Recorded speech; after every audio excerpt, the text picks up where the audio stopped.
Let's talk about ECV for turning your baby if your baby is breech. So if you find out that your baby is breech, there are a lot of different things you can do to encourage your baby to turn. And if your baby doesn't turn, or you don't want to attempt to turn them, you can go on to have a breech vaginal birth if you want to.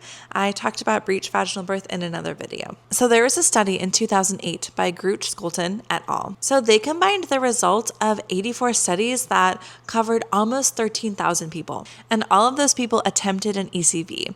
So they took that information and they were able to lay out some of the risks and benefits of ECV. And this is really helpful information to know.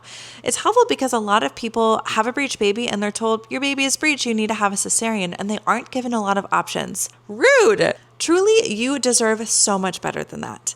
So first, counseling people on how to turn their baby from a breech position is something that all people should have access to. Spinning babies is a great resource, and access to ECV is important too. It's weird that a lot of care providers aren't offering ECV because it is an option that everyone really should have access to, because it is a very reasonable option, especially if you want to try to avoid surgery and maybe breech vaginal birth is not something that you want to do. So an ECV is usually done after 36 weeks of pregnancy when someone is in the birth window, because it can send someone into labor. So basically an ECV, or an external cephalic version, is where the care provider will put their hands on your belly and they'll push and perform a specific technique to try to encourage the baby to turn into a head down position. So according to that study, the rate of success was 58%. It's not so bad.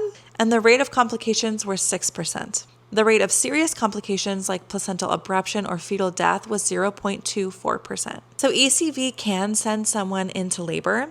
It can be uncomfortable, so pain medication is often used. The risk of placental abruption is 0.18%, and so that is when the placenta starts to shear away from the uterine wall. And the risk of cord prolapse is also 0.18%, and that is when the cord slips in front of the baby's head and then can become compressed, and that can decrease oxygen to the baby, and that is an emergency and requires surgery. A risk of temporary fetal heart rate abnormality is 4.7%, and so that is when the fetal heart rate starts to become abnormal, meaning the heart rate usually drops, and that's probably because of the cord being compressed as the baby is shifting into a new position.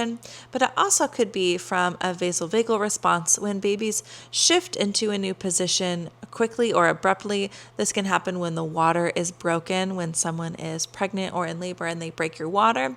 That can create a situation where the baby is basically dropping deeper into the pelvis quickly, which can stimulate a vasovagal response and cause a temporary drop in fetal heart tones. The risk of vaginal bleeding is 3.4%, and out of 12,955 cases, there were 2 reported deaths of babies that were connected to ECV. And there were 10 more deaths that were not related to ECV. So the benefits are that this is considered to be a low risk procedure for turning a baby. And so if the person who's expecting doesn't want to have a breech vaginal birth and they want to avoid surgery, this may be a good step in avoiding surgery. You deserve access to all of your options, and you deserve evidence-based information. This is your body and your baby and your birth. You've got this.